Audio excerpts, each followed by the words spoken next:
has the experience been like for you guys as the interest has kind of picked up the last couple of weeks? The fans have gotten into it. You've had so much success. Yeah, it's been cool getting the recognition because that doesn't happen very often. Usually it's negative recognition for offensive linemen. But I think that the fans are kind of realizing that we're doing a really good job in the run game, and it's not just running backs. I think it's been like that the past couple of years, honestly, a lot of talk about our offensive line. And that just comes from Coach Schlarman. A lot of credit to him. And just for good running backs we've had the past couple of years. What about in general, too, just playing in front of a sellout crowd like you did Saturday in the Mississippi State game? Yeah, that's awesome. That's really fun. That's what you come here for. It's different. Growing up, going to games wasn't always full. And now that we've played in multiple so far this year, we're hoping to continue that. Texas A&M's rush defense is at the top of the SEC. What are you seeing from them on film that makes them so effective? They're really active. They're disciplined.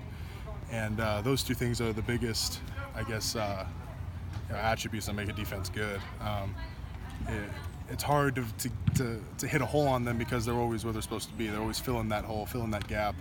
And they just have active players that swarm to the ball and don't really let you stay on your block. So we're going to have to do a good job of straining against them.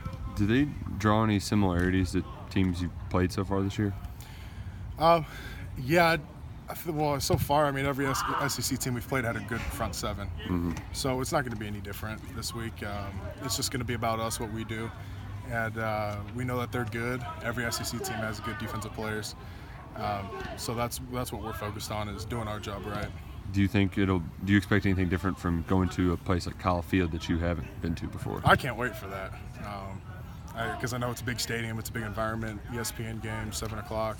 I can't wait for that. I think everybody's looking forward to it. You guys seem to really thrive on those kind of environments, that hostile environment. Yeah, we always kind of have, because the only people you got there is your team, and it's fun. It's fun just to go in there and try to silence the crowd and make big plays in someone else's field. We did a good job with that against Florida. That was a fun experience, and I can't wait to go to Kyle Field. How's EJ done this week, kind of now being the man at left tackle? Yeah, he's doing good. He's kind of he's embraced that role the past couple of weeks. The more reps he gets, the better he is. The biggest thing with him is just understanding what we're trying to do on offense and who we're trying to target and block, and he's doing a better job with that every week. How's Darian doing so far, especially now that he might get a bigger role? Darian's really talented. I think he came in really heavy and he's lost a lot of that weight, and it's showing. He moves really well, and he has a good understanding of how to block and how to move, and for a true freshman. So he's a good young player, and I'm excited to see what happens with him. Are you and Logan kind of jealous that you guys haven't won SEC Offensive Lineman of the Week yet compared to the other two mainstays on the line? Here, George and Bunchy, now they're seniors. That's why they got the award. So that's what it boils down to? Yeah, exactly. Did you? Where are you on the punter depth chart? I saw you out there. Punter? Yeah, you were out there punting some. Pretty low on that, but actually I talked to Coach Henshaw, and he says he's got a couple packages they're thinking about. So I'm going to have to get a different glove so I can throw. But something going on there. It's like a Bugs Bunny on first situation, Bugs Bunny on second? No, it's anytime they need a Hail Mary, I'm in. So. Yeah. Drake, you mentioned that when you came here as a kid, it wasn't always sold, it wasn't always full. How did Coach Stoops sell you on the vision for what this could be then, in terms of support? How did he sell me? Just it wasn't so much. So when he first got here is when they started recruiting me, as soon as he got here.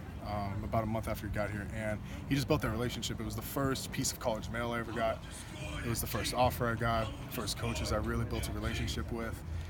And from that point on, I took each game personal. Like, I really cared about this team. I really wanted to see how they would do. And what sold me was just kind of the relationship I had with the coaches, mainly Coach Schlarman. Did A&M recruit you, refresh my memory, or Jimbo when he was at Florida State? No, not at Florida State, not at A&M either. You ever get offers coming out for the All-American game out there? All-American game in Brady. Yeah. Do you have offers come after that? Not after the game because I enrolled. I had a couple come after I committed though. Yeah, after I committed.